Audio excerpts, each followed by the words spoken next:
Assalamualaikum warahmatullahi wabarakatuh. Saya Nur Anissa Irwani daripada Al-Watan TV SMKA Wataniah dan juga Pilas TV SMA Setiu. Assalamualaikum Tuan. Waalaikumsalam Armani.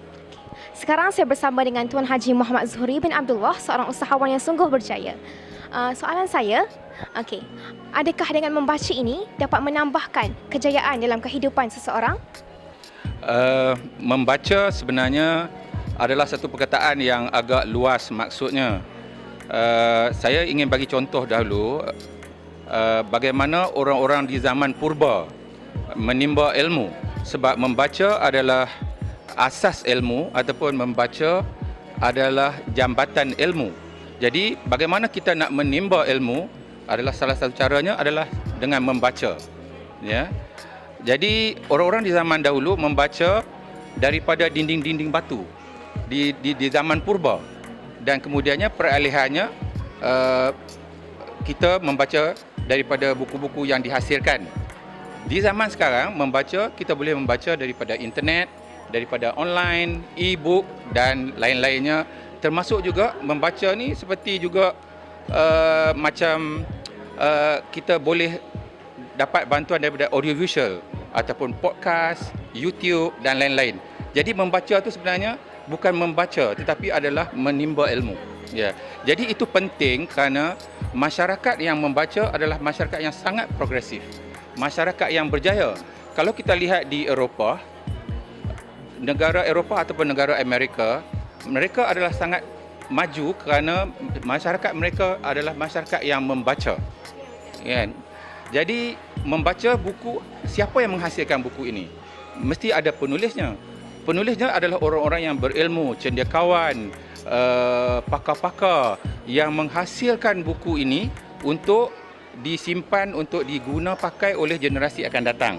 Jadi kalau kita, masyarakat kita, kalau kita rajin membaca, insya-Allah kita akan jadi masyarakat yang progresif, masyarakat yang maju, masyarakat yang lebih harmoni dan berjaya. Saya rasa kalau kita, masyarakat kita membaca, kita akan dapat satu masyarakat yang saya panggil masyarakat yang bertanggungjawab ataupun kita kata responsible society. Itu tujuan kita kalau kita rajin membaca. Kita akan dapat membentuk responsible society. Jadi perlu kita membaca kerana contoh lagi satu ya, bila kita membaca, kita akan dapat membuat keputusan-keputusan yang lebih rasional bila kita membaca. Sebab kita menimba ilmu, kita membuat perbandingan ilmu-ilmu yang kita dapat dan kita akan dapat membantu kita untuk membuat keputusan kerana kita dapat informasi-informasi yang kita perlukan. Itulah yang betapa pentingnya kita kena membaca.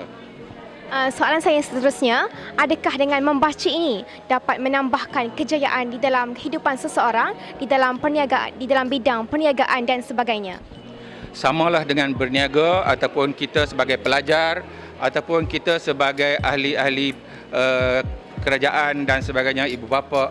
Kalau kita membaca, dia akan membantu kita dalam membuat keputusan yang lebih rasional. Jadi bagi saya yang berniaga, membaca membantu saya untuk sentiasa mendapat informasi-informasi yang terkini.